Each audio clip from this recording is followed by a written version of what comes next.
Hello, everyone, and welcome to the Doom Tomb podcast. My name is Chris. I am your host, and today I am outside right now because I heard some crazy, wicked, weird sounds right in my backyard. I don't know whether it was a coyote. I don't know whether there's a dog that was being mauled, or maybe an alien came down and needed to take an animal or something. There were some crazy, crazy sounds going on, and I wanted to catch it on audio, but right now, of course, it's quiet except for the crickets. So let's talk about this week's podcast. This week, we have Defy the Tyrants on. They are a djent-style death metal band based out of California, and I was honored enough to have Anthony and Chris on the podcast. And we went over a whole bunch of stuff, whether it was music, movies, little pizza talk, which is always important. Now, at the end of a podcast, I usually ask the band to ask a question to ask the next band. Of course, if you listened to last week, you'll know that Nikos from Twin Giant had a question, and that'll be asked. Now, I have to say, it was so unbelievably cold. It was like in the 30s while we were doing this podcast, and we were doing it outside. So I was shivering. You could probably even hear it on the audio. And, you know, they were just so gracious and so kind. And I'm so thankful that they gave me the amount of time that they did. We wanted to keep talking, but it was so cold. I swear I thought a limb was going to fall off. And, you know, you ever had one of those days when you drive home and you just put your hand on the heater on the car just to see how long it will take before you actually have feeling again in your hands? It was that kind of night. So there might be a little bit of odd editing here because we had to move. There was a lot of background noise, and I tried to do a different style of recording, and it backfired completely. So I want to apologize up front. I have this podcast and the next podcast, and the recording quality is kind of substandard, but I'm trying, and I made a big mistake, and I will not let that happen again. I actually decided for this recorder that I use to read the manual, and I'll be damned. It says a lot of great stuff. It makes it a whole lot easier when you just read the manual. Lesson learned. So I think that's about it. Oh, I want to give a quick shout out to the people that brought Defy the Tyrants to our area, and that is Immortalized Productions. They put on some great shows in the Arizona area. So check them out. Follow them on Facebook, especially if you're in the area, and see what upcoming shows they have. That's Immortalized Productions. And regarding the question, Defy the Tyrants was gracious enough to email me their question. I kind of paraphrase it for the next interview because, of course, I couldn't find it when I was looking for it. I found it after the interview. So we got that. Plus, we have an exclusive track off their upcoming release, and we'll talk about that a little later. Now I think it's time to get into the freezing cold interview from the freezing Arizona Sonoran Desert. This is Defy the Tyrants.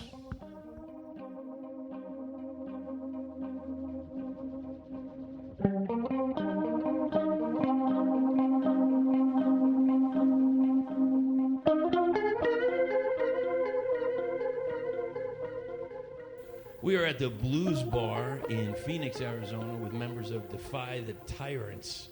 Yes. And they just put on a killer show.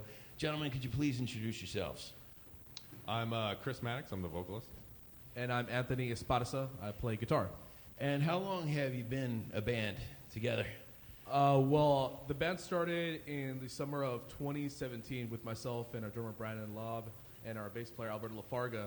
A couple months later, in December that year, that's when Chris Maddox came into the band and our guitarist Alex Utria jumped in. And we kept it a secret because both of our bands came from established bands, so we wanted to make it a little bit more of a surprise. I saw that. You said 30 for 30, Within the Swarm, Drained. Oh, man. Yeah. Yeah, Within the Swarm was something I joined when I was in high school, and it lasted a couple of years, but it wasn't anything too strong. Right. I wouldn't call it anything established, that's for sure. So how did you all come together? Well, I've known Brandon, our drummer. I knew him from when I was within Swarm. His other band, Trained, we would play shows and stuff together. So I just saw him post something on Facebook, and he was like jamming and stuff. And I was like, "Oh, dude, you're back in town. You're jamming." And then I was like, "Fuck, man, I'm looking for something to do." Like, I was like, I gave up drinking for about a year, and I was like, well, I need something to occupy my time while I'm not. And this is it. While I'm being sober, and this was it. And then magic happened. So. And how did you come to this style of music that you perform? My last band, we were very hard rock, very like more mainstream metal. Mm-hmm. And with this band, we wanted to do something that was a little more. It wasn't as accessible. We still wanted to keep the melodic hooks, but push more of the heaviness of it. I had just started listening to a lot of bands, gent bands, which is a very progressive form of metalcore. Yep. Sorry. That's and okay. yeah, so that's a style that I wanted to pursue. And when we started the band, actually, Chris hadn't joined yet, so we were writing songs that we felt could apply to both a singer and a screamer. Right. And then when Chris joined the band, he was singing along to those songs, which were written obviously for a singer. So the newer material, we focus a lot more on pushing heaviness, but also making the melodic stuff more melodic, like kind of like a Arch Enemy, where Right. instead of utilizing singing during the choruses and the melodic sections, they let the music do the talking, and the vocals accent that. So that was kind of like the idea of where we wanted to go with this band, was not a lot of singing, in fact, almost no singing for what we have right now. Right. He certainly tries to get me to sing, but I'm like, nah, I don't know if I'm there yet. I don't know. Oh, you bring it, man. Yeah, There's no question. There's no question. Yeah, we all. I've said Chris can sing because I've worked with many singers before. So I've worked with singers since high school. Right. So one day I picked up Chris to go to practice, and he put on a song from a band for me. It was Opeth.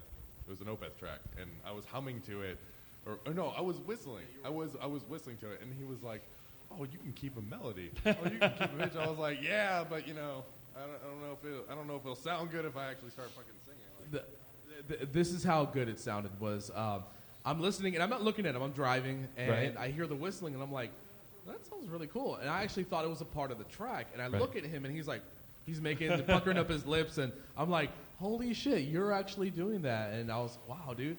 And then so our drummer's fiance, she sings and she plays piano and guitar. Right. And she started running a couple scales with him, and he actually hit a couple of those scales pretty much pitch perfect. And I was like, okay, we'll see what happens in the future. We'll see. Yeah. So far, it's for me, it's gonna be still brutal, straightforward, fucking screaming. So Cool, man. yeah. So I want to talk to you about the material. I know you said you have a video that just got released, Guillotine. Yeah, Guillotine. And what's the next video coming out? The next video we're going to be doing is for a single. Currently, it's titled "Dominate to Desecrate." We're still messing around with the title, but that's going to be the next single. It's more like a gentler groove metal song than it is Guillotine. Guillotine's more upfront metal, thrashy. But the idea is to actually do a concept with the video. Right. More of a professional looking video. Guillotine was very much us in the studio recording the track, and we wanted to do something this time that was a little different. It actually had a story, a narrative, a concept, and that was the idea behind what the next video will be. Now you say you have an EP coming out soon? We are or working on it? Yeah, we have 7 songs right now. Right. We're gonna probably write a couple more and then condense it down to like maybe 4 or 5 tracks. And we're looking to hit the studio maybe April or May. I want to go through that with you. Is it still is going to be titled Rest the Crown? No, Rest of Crown was our first EP. Oh, okay, Yeah. okay. So do you have a title for the next? No, not right now. We're still getting song titles kind of in order. Most of the material's written. At this point, I would say it's just tightening things up and then kind of getting what messages we want for specific songs. That an interesting point. If I could, I know some of the songs that were in the set. I heard some of the covers. You picked up a Korn cover tonight. Oh yeah. And the last time I heard you did a Sepultura cover, which is Roots, or Roots, Bloody Roots. Yeah. And are you looking forward to doing any other covers coming up soon, or you sticking it to your original material? This is what's funny. The next cover we have is me, the drummer, and our other guitarist Alex kind of agreed on. We brought it to the table. It's a little bit different. We've been doing a lot of songs like Roots and Korn. It kind of has the same feel to it. It's kind of the same groove. The next cover that we're planning on doing is going to be a little bit more. I guess I guess I would say brutal. I don't know. I think it's brutal. Like more of like a... We're going to be doing Bloodletting by Burn the Priest or Lamb of God. Oh, fantastic. I think, and I think that's going to be cool. It's good. It's going to be a cool change of pace because it's going to be just harder and more in your face. Right. So can you talk to me about some of the tracks that you're going to get ready to record for the next release and what they're about? And well, currently we're still working on lyrics. Chris, we leave that all up to Chris with the lyrics. But musically, it's a lot more melodic than what we had on Rest of Crown. Rest of Crown was very down and dirty metal. For the next EP, we're focusing a lot more on melody, a lot of focus on twin guitar harmonies, but also, a lot of groove, but also pushing the heaviness further, a lot of dissonant notes. You know, bands like Whitechapel are very much influencing what we're going to be doing on the next EP. That was going to be the next question. What are some of your major influences? For me, I would. Oh man, I got a list, but for sure, Chris Barnes, Corpse Grinder, Randy Blythe, and then I can never pronounce his last name. Michael Ackerfeld from Opeth. Yeah, yes. He especially is probably one of the biggest influences that I have.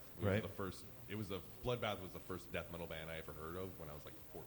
Right. And so hearing his vocals on it, that was just kind of something I started out going, I want to sound like that fucking dude. 'Cause he had a great tone. So. Yeah, and for me, I come from the end of the new metal era, the end of the Limp Bizkit Korn era, where I just started getting into those bands, and all the people around me started hating those bands. But the first professional band I ever played for was a metalcore band, like Killswitch Engage, As Lay Dying, bands like that. Right. So I always kind of wanted to mesh the two together, have those new metal grooves, but still have those really cool thrashy metalcore moments, and create another road, basically. Yeah, like really try to emphasize on groove, but also emphasize on like circle headbanging and things like that. And that's where the idea of this band came about, as far as musically goes. Cool. Now, I want to go over a few of the songs that I heard tonight. If I don't get the songs right, don't shoot me on this. No worries. A lot of it is new. And speaking of the first one, New Boob. You want to tell me about that? New Boob. So, goddamn. So that song. I think it was it Alex and Brandon, kind of more along, like they were working on writing the material together. I think there was. I come into practice and they say, oh, we have this new song, and our drummer and our other guitarist, and I was like, oh, cool, let's hear it. And man, it was the grooviest shit ever.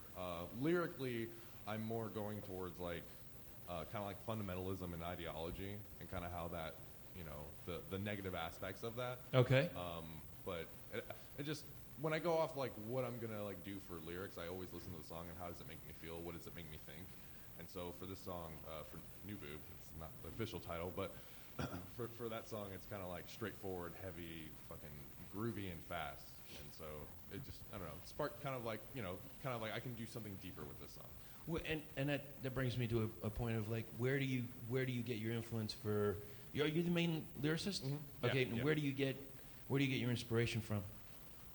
I mean, I read a shit ton. I read a lot of, I study a lot of philosophy on my own. I'm kind of like amateur philosophy student, and so some of the songs are based on certain concepts I might learn. Some of the songs are just kind of like things of how I feel. Like we have a song called Oceans, and that's more just, you know, that's about climate change and humans' effect on the planet, which I think is pretty fucking brutal. So I was like, oh, I can totally use this. But for the most part, it's just things that I've learned or how I feel about a certain song. Okay. Okay. Yeah. And I'd like to go into another track, the track that you have a video for currently. It's Guillotine. Yeah. Tell me a little bit about that. Well, Chris wrote the lyrics for that one. For that one, that for me was less serious. It was just super fun. I was like, what's something that I can write that has really good imagery? Right. You know, that paints a pretty cool picture. And when I was looking up like different ideas for artwork for everything that were going to be coming out, I saw Guillotine during the French Revolution, and so I was listening to the song that they sent me, and I was like, oh, this is it. I can write about overthrowing a monarchy and beheading a king, and that's kind of like where the idea came from. Just looking at different artwork. There you go. Defying Tyrants. Defying, yes. And how about Abyss? Abyss. Right now, it's still kind of like it's a work in progress, but for sure, I'm going to be writing it on kind of like mental illness and kind of just it has a dark kind of melancholy kind of tone. So for me, like, because dealing with a lot of mental illness, you know, in my personal life, it's something that I think fits the tone of the song very well. Right. Just as like a dark idea of like shifting like perspectives to where you're in a delusion, I felt like would be really cool for the song. So currently it's not finished yet, but that's where I'm at with that song. And it's such a proper time because I think that mental illness it was getting short shrift for a long time, and now we're realizing that this is a major issue and we have to deal with it. And you know, I think you hit it on the head. Yeah, that it's the right time for that kind of lyrics to come out. Absolutely, no one's talking about it, and it's time things kind of we push a shit ton of research for like different like illnesses like cancer and stuff like that. Stuff we can see, but the stuff that we don't see is what I think is affecting most people every day. Like you wouldn't even expect it. You know, it's so much more prevalent than anybody can ever imagine. It's just. There are so many people that suffer and they don't know why, and there is hope. They just have to search out for it and see if they can and better themselves. And definitely, I mean, what better way than to identify with a song that somebody created and to just express themselves. You know, Not feeling like you're not alone is like it's one of the first steps to kind of handling your shit if that's the choice you make. Right. I know people who don't. They just say, I'm fucked up and I'm just going to run this till whatever happens. And that's unfortunate because, you know, people have to better themselves. It's a constant effort, no matter whether it's playing better or becoming a better lyricist or just being a better self. It takes time, it takes practice, and it sounds like you're nailing it. What about We Are Sisyphus? That one is inspired by Albert Camus, who's a French philosopher. He has an essay called The Myth of Sisyphus, and it's, you know, it's certainly inspired by it. I'm not trying to like write a song that can like sum it all up in like, you know, a few minutes. Sure. But from what I got from it was this concept of absurdism, and absurdism is basically we as humans strive for meaning, and in an existence where there otherwise is no meaning. So it's almost a contradiction. It's absurd. We're like, there's no objective meaning, but we need to have meaning. And so that's kind of like what that song's kind of about. There's so much suffering and just pain and sorrow in the world, but regardless of that, we're like Sisyphus pushing this boulder up a hill. And as Albert Camus said, he's like, you know, one must imagine Sisyphus happy, and that's something that I really connect with. Well, I hope everybody hears that. For anybody that thinks that metal is stupid, that was pretty deep, brother. Thanks. So you're really deep into philosophy. Yeah. It's certainly it saved my ass. I was a drunken piece of shit for a long time. So, you know. Do you have a favorite philosopher? Oh, it'd be Albert Camus, because he was a nihilist, but he was like an optimistic. He was like, yeah, you know, like there's no meaning to everything, but I'm gonna fucking have a good time. I don't give a shit. Like it's right. You know, and I like that. I really do. I think that there are other philosophers that I totally would get on board with, but for me, Albert Camus, just because he's got a positive outlook on something that's heavily negative. And right. for me, that's like life is heavily negative, but you can have a positive perspective on that. When you came into the band, were the other band members aware of this? Have you enlightened them? No, not at all. No, I came into the band, and they're like, "Oh, who the fuck is this dude?"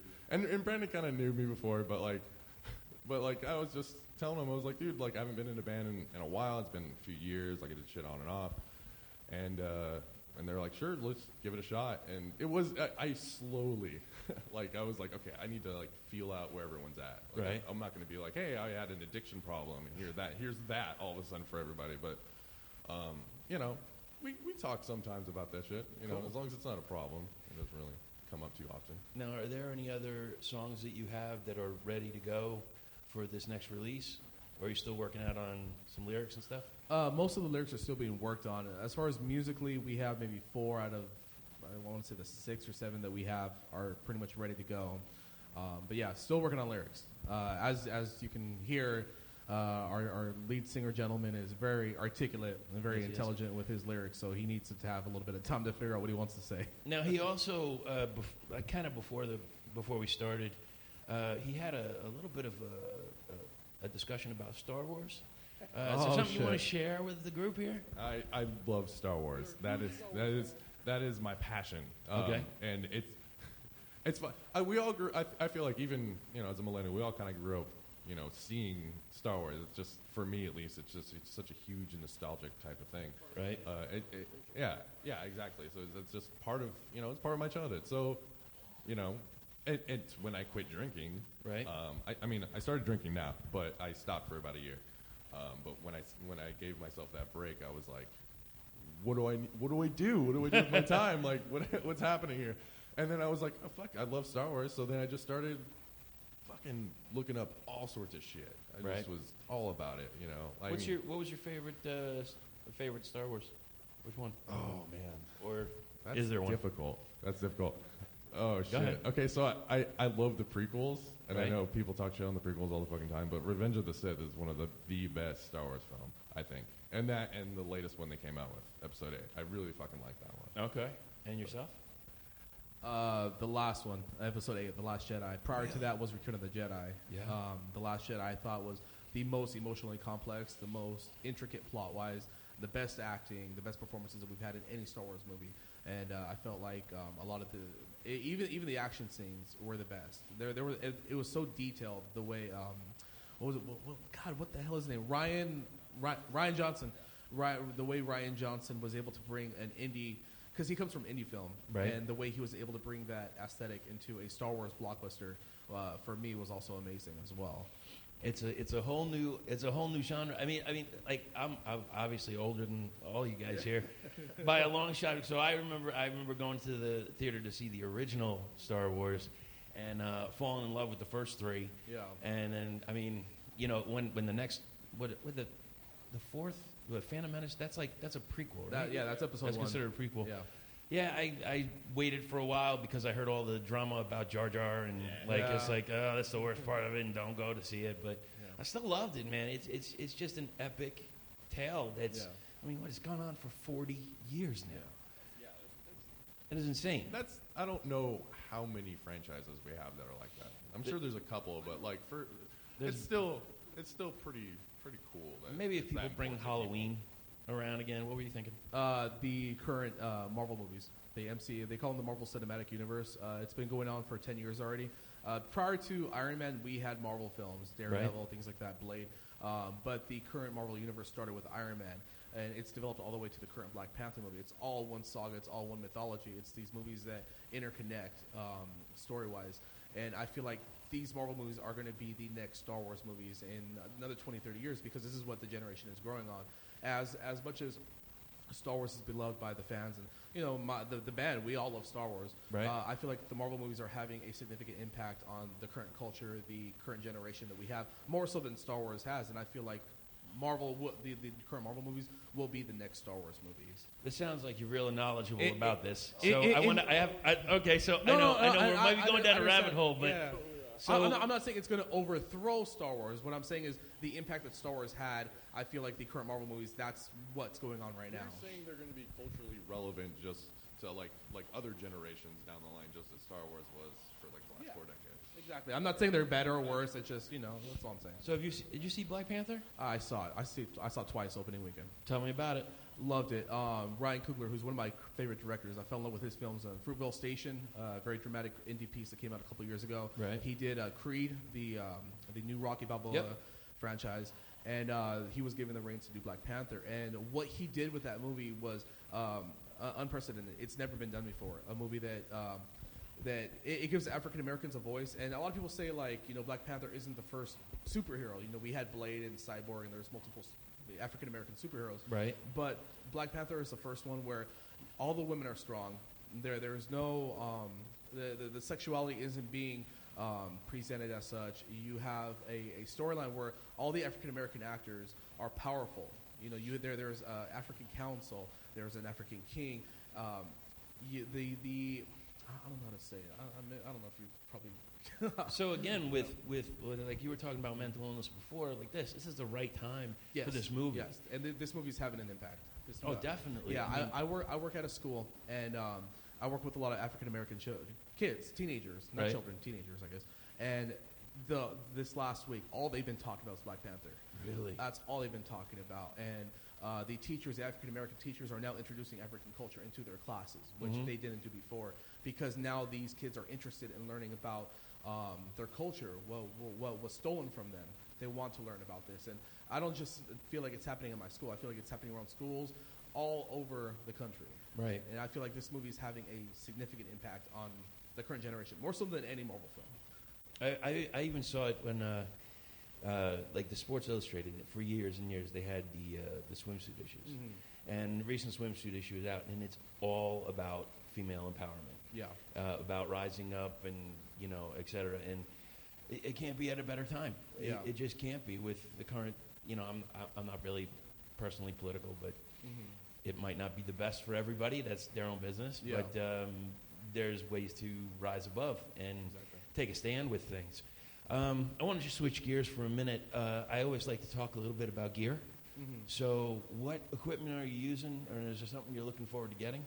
Well, right now, I just got a new ESP LTD EC 407 7-string, right, Lou? my manager, Lou, he wants to hear me talk about gear. I'm not a gearhead, so he actually handled a lot. Hey, Lou, you want to get in on this? Okay, he's a little sick right now. Okay. Currently, I have a PV head with a PV Classic 50. PV Classic 50 with an orange cab I have on there, or is that?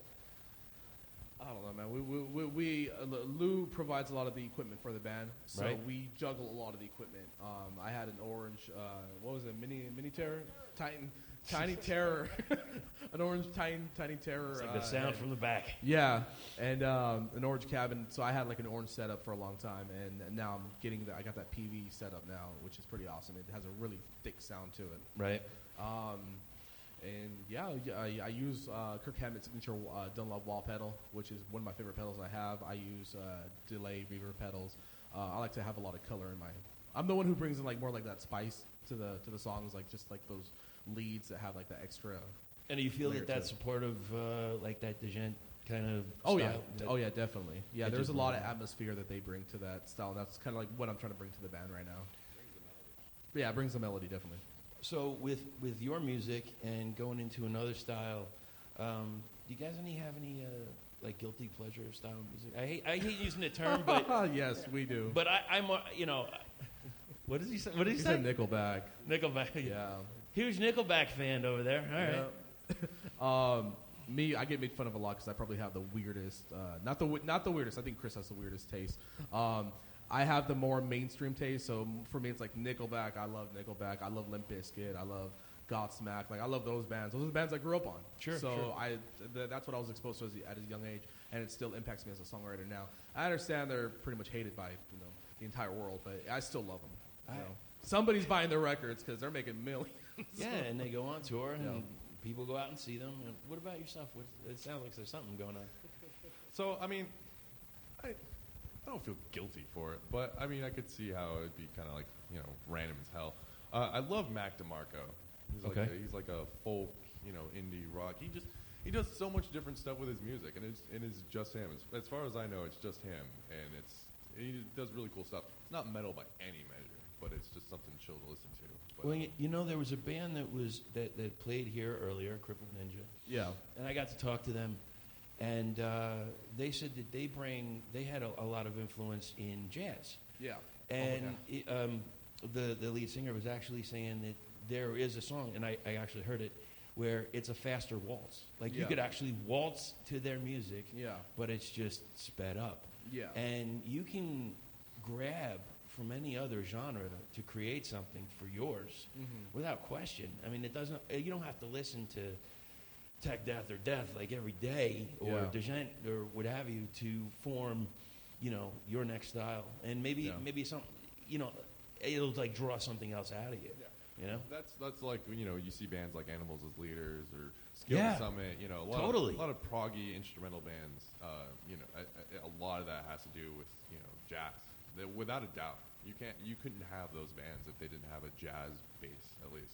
Completely. And I also feel like I'm pretty weird in that department where I listen to almost pretty much nothing but hip hop in the last maybe 2-3 years. I still listen to metal a lot, right? But hip hop music has kind of taken the place of where metal was like my main preference. Like now, hip hop is. Do you feel like it helps to give you the groove? Yeah.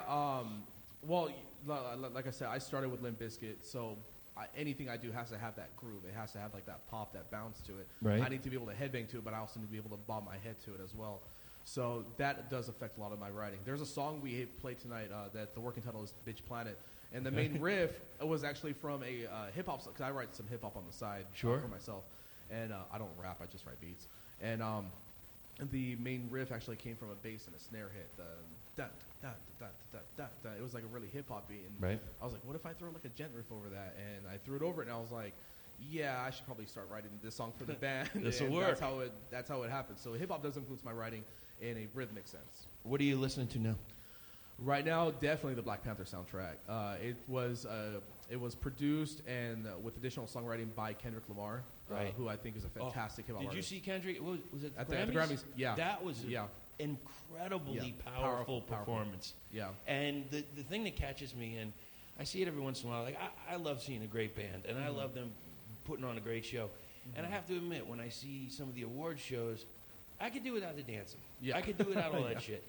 But what they did, they told the story with the almost interpretive dance, I guess. Yeah, definitely. It was so powerful. It was beautiful. I loved it. I was blown away. Yeah. And years ago, I wasn't a fan of Kendrick. I didn't get it. And every time I saw him on television, it just wasn't lighting me up. But I saw a show on Vice with him, and it totally turned me around on him. Yeah. And then I kind of got what he was trying to do. Yeah.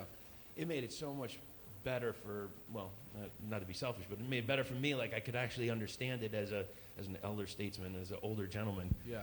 I feel like a lot of, not just hip-hop artists, but artists in general, they don't understand the power of their voice, the power of the platform that they are utilizing to get their message across. Right. And I feel like Kendrick Lamar is one of the very few celebrity artists right now who's actually trying to use his platform in a positive way. Instead of talking about, ass and bitches and all this and that, he's actually talking about issues that we are currently still handling with and have been handling with for centuries. Being socially conscious. Like for me, I feel like when I think of like vocal patterns or how am I approaching the song, I try not to listen to like any fucking metal at all.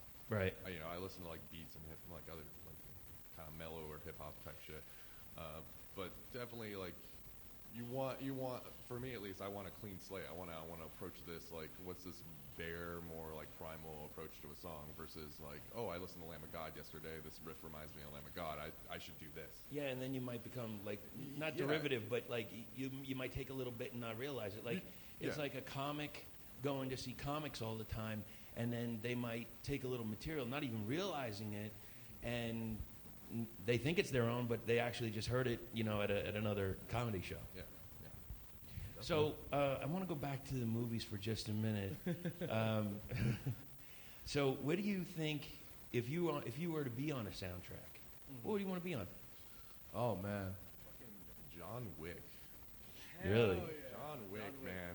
Those movies are badass, and if we could have something on there, man, that would be pretty fun. So that franchise. It has to be something fast-paced and fucking, action, crazy fucking, guns and shit like that. That definitely. And is that the majority of what you watch, or is there?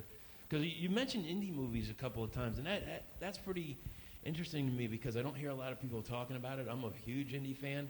I don't see a lot of the blockbusters all the time, and my girlfriend attests to that. She's like, I can't believe you haven't seen this movie, that movie. Yeah. But the independents, I really get a kick out of. Is there any independents that you've seen that you really sparked your interest lately? There was there's been a couple. Get Out. I would consider that as an independent film because it was done on a very small budget by Blumhouse, which is still considered an independent studio, an independent horror studio. Right. And again, with the African American impact, Get Out, you had Jordan Peele from Key and Peele.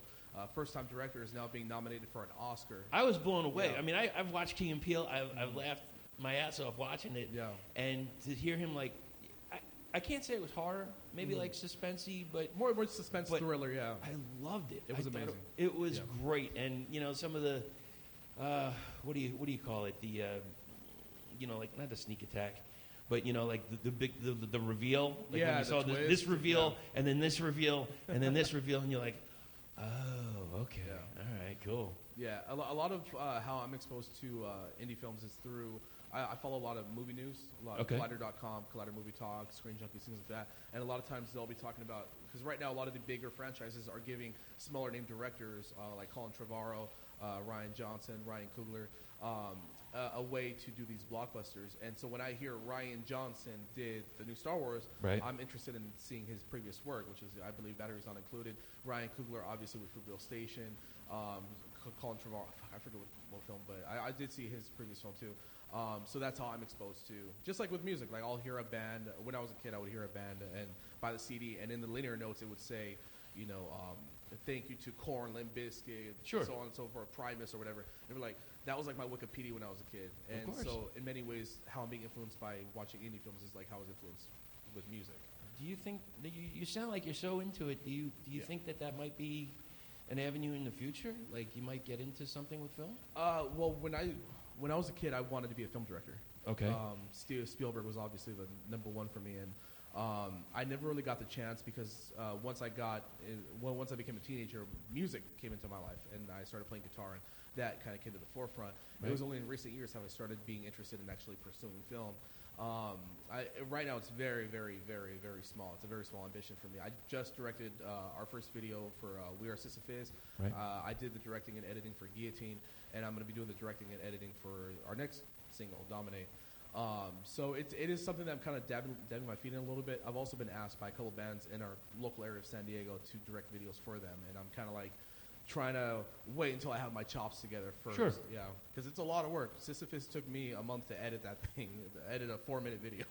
Well, yeah, I mean, I can't imagine it not taking a long time, and if it's just you, you know, or what have you, it's going to take a little bit. I just want to take a little break. What are you puffing on right there? This you is know the flavor? It's banana milk. Banana milk. Banana milk, yeah. Oh, impressive. I'm smoking a vape because I used to smoke tobacco for a long time. And we got two of them. All right, a double. Yeah. And what's yours? I got Turnt Berry, which is basically Captain Crunch. Captain Crunch Berry, yeah. That's basically it. It's mixed with my flavor because I was bumming off him because my shit's gonna die. So yeah, that nicotine addiction, it'll fucking get you. Yeah, well. Right now it tastes like booty. So. What percentage are you at? I go between 3 and 6. Yeah, same, 3 and 6. I was at a 12 when I first started. I can't believe how high that goes. I mean, that must be a powerful addiction. I got my dad. He smokes cigarettes. You know, he's in his 60s now, but he was smoking cigarettes for like fucking 40 years. And finally, I was like, dude, just try vaping. Like, you know, just think of it as like you're quitting. You know what I mean? But you have something to like carry you down. Right. It's a motherfucker. And he started at a fucking 24. Oh. And it was the grossest shit. I'm like, and he would cough, and I'm like, yo, dude, it's because it's brutal for you. You're getting so much nicotine, but. You know, the motherfucker eventually quit. You know, he eventually stopped. Fucking 40 years of cigarettes, dude. Like, maybe that's a piece of an answer. I don't know. I mean, I hear people trying to quit with like Chantix or something like that, and you gotta want to quit. Yeah, you gotta want to quit. He wanted to quit. You know, he's got emphysema. He was like, "Fuck this." You know, it's gonna kill me. It's time. If you don't want to quit, you'll just keep fucking vaping. You'll keep chewing gum. It doesn't matter. You know, like, you have to want it. Yeah, like me, I smoked cigarettes for almost 10 years before I got into vaping, and you know, I have a son, so now I'm having to think about his future. I'm having to think about being around for him. So that's why I got into vaping. But I sincerely do enjoy smoking cigarettes. I do enjoy vaping. Right. But now I'm like trying to take not a healthier approach, but more like a substitute, something that probably won't affect me as much as not nicotine, but tobacco. And maybe like you can eventually take it down to where it's nothing. Yeah, that's the goal. Is maybe to get use it to zero or something like that. Yeah. So, I'm sorry, I got off on that tangent. I just saw you vaping. I had to ask. So, what, so I want to go back to movies. So, who's going to play you in the movie for your life? Oh, shit. I've heard, for me, Jonah Hill. Jonah Hill is a good fucking, you just spray him down a little bit, get him a little darker, and it'll work. Super bad Jonah Hill. Yeah, that's perfect. Yeah. Fucking awkward, sexually frustrated, you know, it's perfect. And I already got one for him. He can't even answer it because I got one. And I've said it. Andrew, did you see the movie Silence? Martin Scorsese's Silence. Yes. Andrew Garfield, the guy. Okay, I don't. So Andrew Garfield. That's my pick for Chris. No. There's that actor. He was in Devil's Rejects. He played Otis. I don't fucking remember his name to save the life of me, but that actor. Okay. You know what I'm talking about? Yeah, I do. That guy could fucking do it. Because just grow out your beard a little bit, you know, whatever. He's fucking perfect. Because I always told my dad, I was like, dude, that guy looks like a younger version of you. I'm like, it's spot on. In terms of looks, yeah, I don't fucking know. Why Andrew Garfield? Why is that? Because when you're shaved, you look like Andrew Garfield from Silence. He doesn't look like him right now, but when he's shaved, he looks like Andrew Garfield in Silence. So maybe playing in Spider-Man in a future film? Yeah, that's fair. That's fair to say. So what do you guys got coming up for 2018? What do we got? What's next? For 2018, we're definitely going to be putting a lot of focus on our YouTube channel. We want to do gear rundown videos. We want to do some vlogs. Definitely more music videos. Things that to where you don't just have to experience a band through a streaming service or something. You could actually experience a band, get to know us through our YouTube channel. But because I have like great editing software, I can actually do quality videos instead of just like the regular iPhone, you know, iMovie, whatever setup. Sure. So that's the goal, is to put out quality content on our YouTube channel. Also to put out heavy fucking music that grooves, because the world needs that. And where are you looking for? I know you said based out of San Diego, right? Yeah, San Diego. Okay, so you're over here right now in Phoenix. Where do you see yourself heading this year? Currently, we're discussing Nevada, Vegas specifically, possibly Oregon if we can make that happen, Northern California, more shows here in Arizona because we have family and friends here in Arizona, so we definitely want to make a little bit more of a presence here. Right. And move out of our comfort zone. LA is I know a lot of people say LA. For us, it's only a 2-hour drive. Right. But LA is also another area that we would like to make a presence known there as well. Do you think that you'll be heading to the East Coast? No. Anytime soon? No, not this year. Yeah, probably not. Unless, anybody wants to book us, Defy the Tyrants, hit us up. Let's see what we can do out in the East Coast. But nothing planned for it. It's a bit of a stretch for us, but always looking to play wherever. So we're open to a lot of different places. And what are some places that you played recently that you really enjoyed? Other than the Blues Bar in Phoenix, Arizona, of course. Yeah. Brick by brick, dude. Brick by brick in San Diego. Really? I've been playing shows for 10 years, and that place is just the warmest, most welcoming place to fucking play. I played a lot of places where it's pay to play, and you get screwed over. You know what I mean? Right.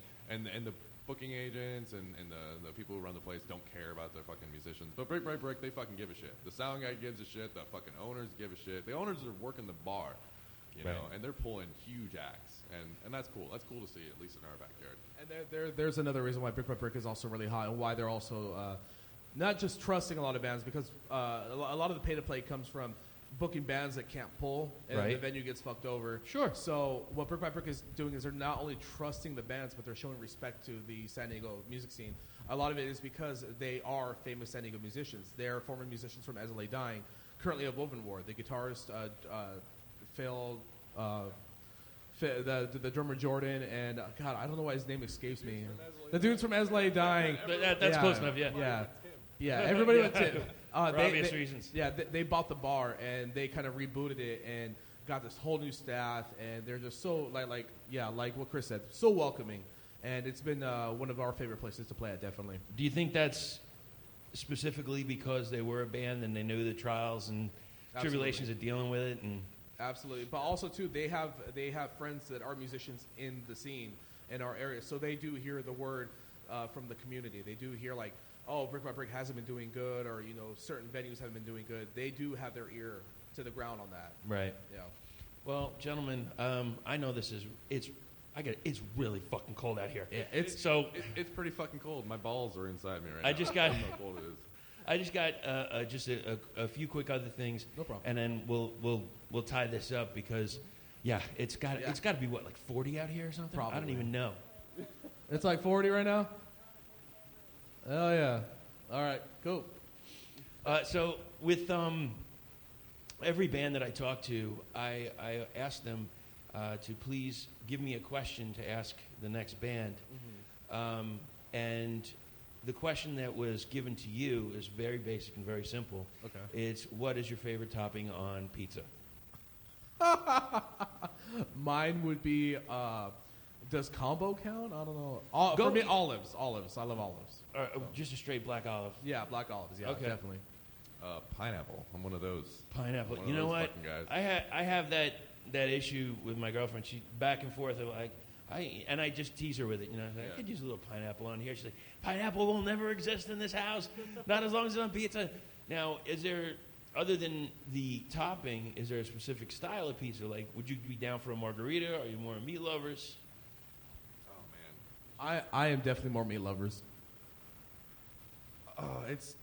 I mean, dude, I grew up in the East Coast where I had like really good fucking Italian food all the time. Just it has to have sauce. Where were I you don't on the East care- Coast? Virginia. Oh, right. Yeah, Wait, yeah, Virginia Beach, fucking Newport News, that area. Now, there was we were talking about independence, and there was a documentary a couple of years ago.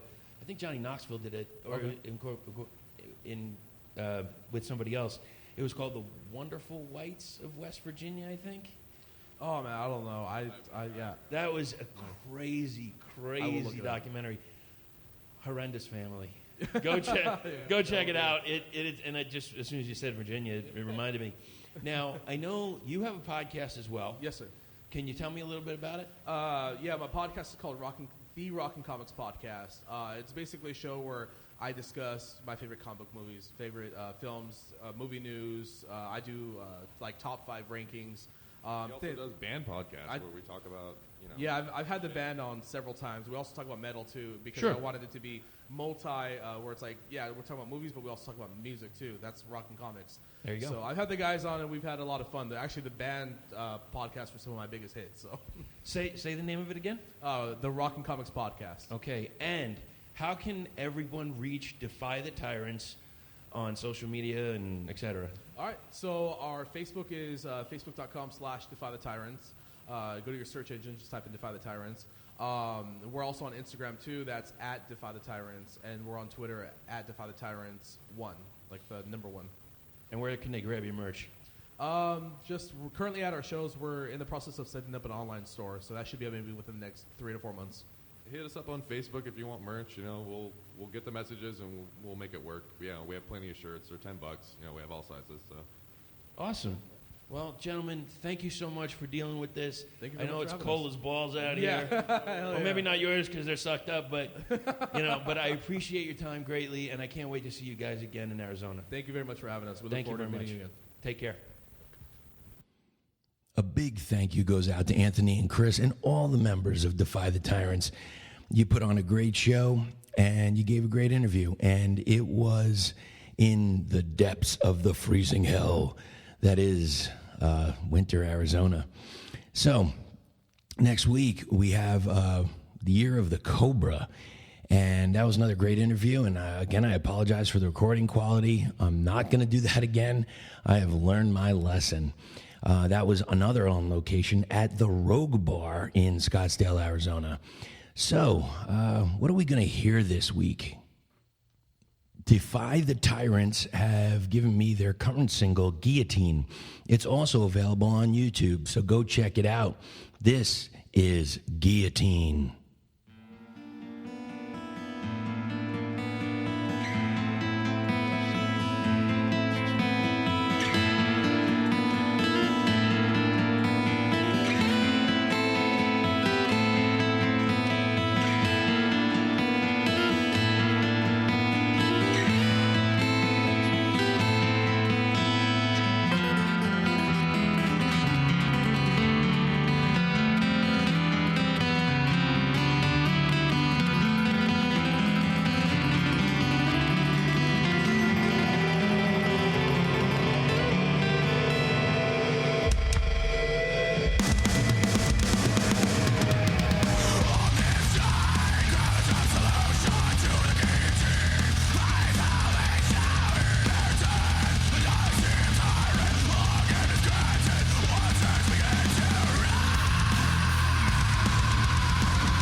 So glad you're all sticking it out and checking out what's at the end of this.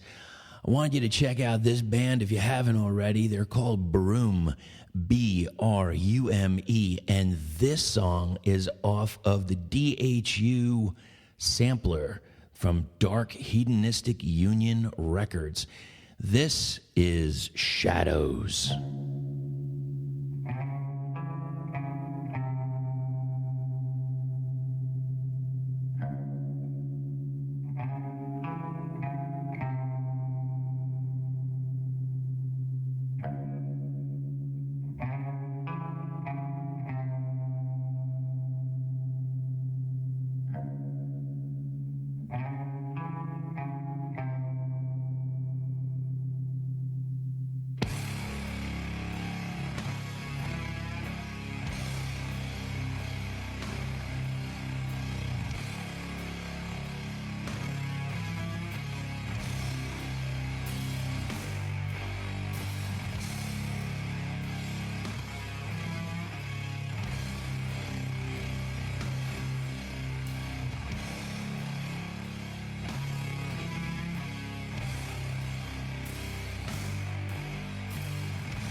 Thank you for sticking around to the end.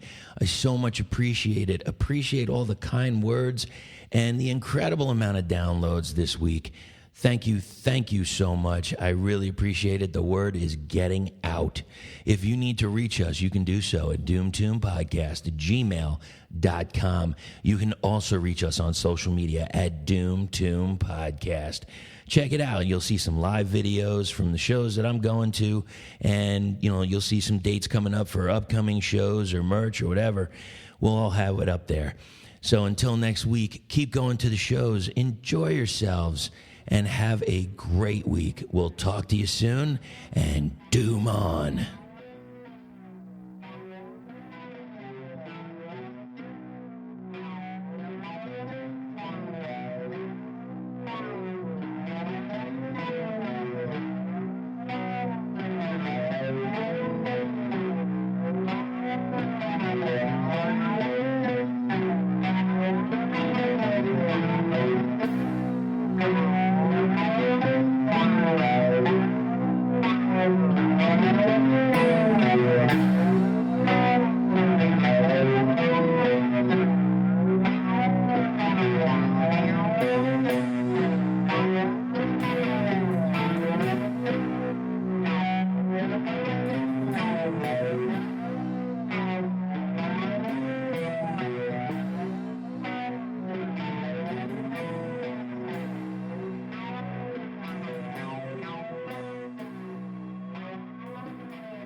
Well, there's a quote that Dio told to Dave Mustaine one time, and it was, well, we can jerk each other off all day, or we can smoke this joint.